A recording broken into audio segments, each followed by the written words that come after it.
Assalamualaikum warahmatullahi wabarakatuh. Halo, apa kabar para teman-teman subscriber dimanapun kalian berada?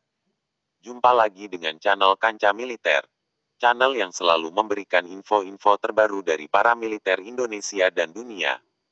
Pada kesempatan kali ini saya akan membahas tentang konflik Indonesia dan China yang tak kunjung usai.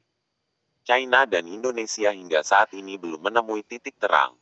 Sengketa Laut Natuna yang tak kunjung usai ini membuat TNI Angkatan Laut Indonesia harus berpatroli ekstra di kawasan itu. Karena di Laut Natuna masih sering terjadi penangkapan ikan ilegal yang dilakukan oleh para nelayan China. Indonesia sudah sering kali memperingatkan kapal-kapal asing untuk tidak melakukan penangkapan ikan ilegal di Laut Natuna. Lalu bagaimana jika masih saja ada nelayan asing yang melakukan penangkapan ikan ilegal di Laut Natuna Utara? Kalau kalian penasaran silakan simak video ini sampai selesai.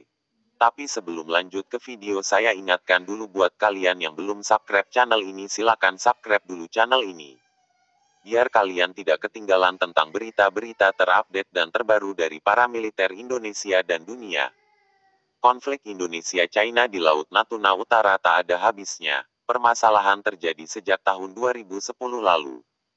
Klaim sepihak China yang mengatakan Laut Natuna Utara milik mereka berdasarkan Nine Dash Line, yang jelas-jelas tidak diakui dunia. Permasalahan mulai memanas pada 2016 silam, saat China semakin berani memasuki wilayah ZEE Indonesia.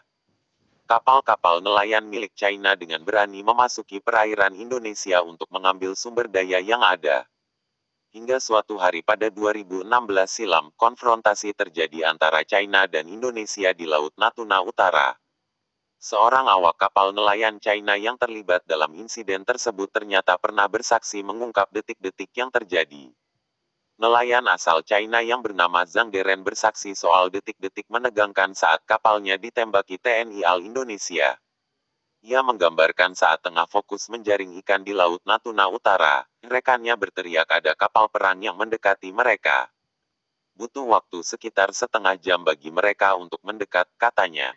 Zhang mengungkapkan pada saat itu dua tembakan terdengar dan kemudian kapal mereka ditabrak. Perahu mereka terlalu kecil untuk mengenai kami. Setelah beberapa saat, tembakan menjadi sedikit lebih intens, ucapnya. 3 orang Indonesia dengan seragam kamuflase hijau tua dan helm naik ke kapal nelayan dan meminta kru untuk berjongkok dan meletakkan tangan di atas kepala mereka, tutur Zhang lagi menggambar. Para nelayan asal China kemudian diperintahkan untuk ikut naik ke kapal milik Indonesia. Namun, segera ia dipanggil untuk kembali ke kapalnya untuk menyalakan mesin. Zhang mengaku sang kapten telah melaporkan masalah tersebut ke penjaga pantai China.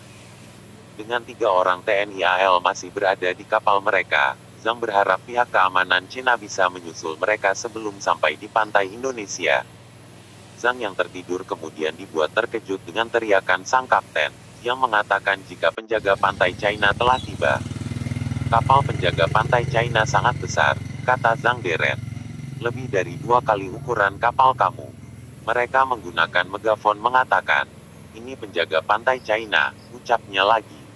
Speedboat penjaga pantai menabrak kapal pukat, mencoba menyelamatkannya, dan polisi Indonesia yang tinggal di kapal bersama Zhang Deren mempercepat mesin dan mencoba melarikan diri. Di tengah kekacauan, satu turbin hampir kehabisan bahan bakar sudah mengeluarkan asap putih. Pihak keamanan Indonesia itu kemudian digambarkan melarikan diri sambil membawa kapten kapal, meninggalkan Zhang Deren sendirian.